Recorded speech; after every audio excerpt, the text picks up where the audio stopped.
Mm. Mm.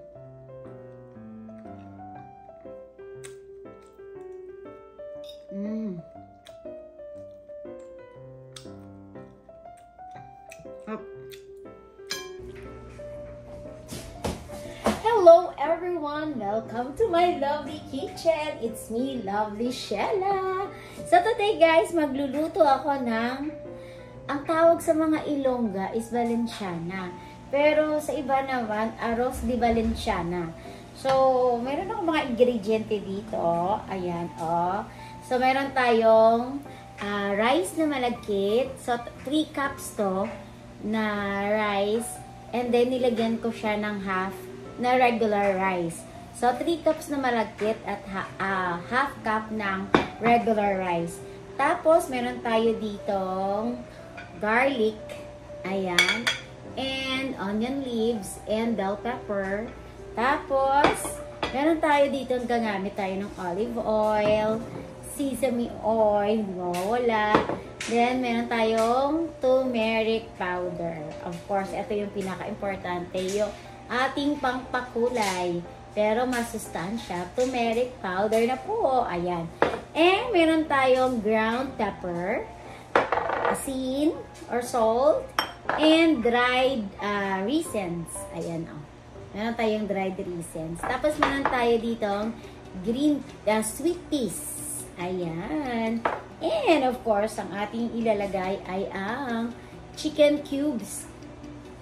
Gumamit ako ng chicken thighs na boneless. Tapos, na-chop ko siya into cubes. Tapos, meron tayo ditong beef liver. Ito yun. Ito yung favorite ko. Yung iba ayaw nila ng beef liver or liver, any kind of liver, chicken. At I guess hindi chicken kasi yung chicken madaling madurog. Pero pork liver sa akin is beef liver. Masarap siya kaysa pork. So, maglalagay ako ng beef liver. So, ang gagawin natin una is i-wash natin yung ating rice. I-wash natin, ilagay natin sa pan, sa casserole. Tapos, hugasan natin ng 2 beses. Tapos, so, naghugas ako ng 2 beses. Sinugasan ko yung ating rice ng 2 beses. Tapos, syempre, lagyan na natin ng habang magluluto tayo ng ating, malagkit. Malagkit is, lalagyan natin siya ng season para masarap na siya. So, ang gagawin natin, maglagay tayo ng turmeric. Mayroon na siyang water. So, yung water, kung ano ako magluto ng rice, medyo kinuntian ko lang ng water, yung para sa malagkit. So, parang, kung ang water is hanggang dyan, kung sa rice, sa malagkit, konti lang medyo, kasi iluluto ko naman siya uli sa ating mga sangkap, with sangkap. So, maglalagay ako ng turmeric powder. So, siguro mga 1 tablespoon. Kasi mas maganda talaga yung makulay. Ayan. Ito na nga tayo kasi yung mukha ko lang dyan makikita ninyo. Dito, naku po, paktay.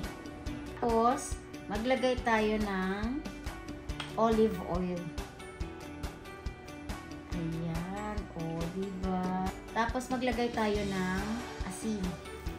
Timplahan na natin ng konti. Asin, sesame oil, konti lang. Siguro, ayan. Oh, then, punta na tayo sa ating stove. So, ayan, isa lang natin yan. Hintayin natin na maluto. Tapos, dito tayo sa kabila. Mag-gisa tayo ng ating mga meat. Lutuin muna natin yung ating chicken. So, ayan, gisa.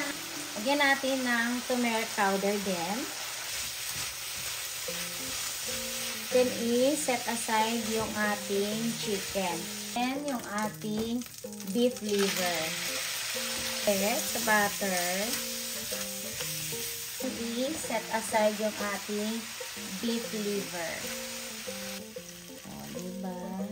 Pork liver. Garlic. yung ating, eto luto na yung ating rice na malagkit. Higit sa pan, sa casserole. Kasi naglagay ating chicken, luto na naman yan. Ating beef liver. Oh. Dami beef liver, guys. Masarap yan. So, diba? Luto natin na sayang.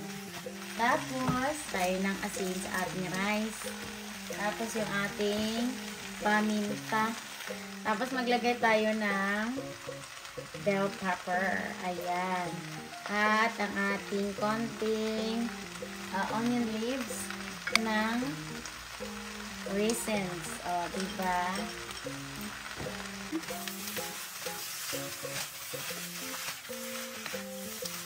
Ayan.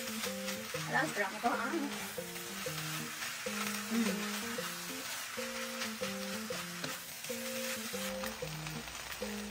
Ayan. Then, pwede na natin ilagay yung ating sweet peas.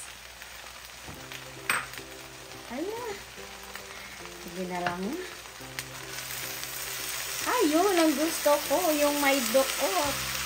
Yung may totong. Ayan, oh. Yan ang gusto ko, oh. Ala. Tapos, ready to serve na yan. O, diba? Eh, ito na yan, guys. Ready na to serve. In our table. Onion leaves. So, ilagay natin sa taas. Kasi kahit ito, guys, pwede ito makain kahit hilaw. Kasi matamis yung bell pepper dito sa amin. Ah. Sabat ram. Matamis siya. So, kahit hilaw, pwede mong kainin. Saka, ito. Oh, ayun. Yung iba, supposed to be meron niyang boiled egg. Hindi ako naglagay ng boiled egg kasi hindi naman nila nakakain. Hindi namin nauubos. Kaya ito na. Oh, diba? Sarap.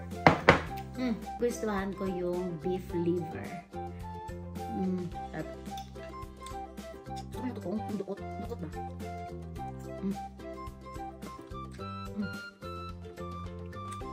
Ayun guys, sarap. And again guys, maraming salamat for watching my cooking videos. Bye for now. Kain tayo. Perfect.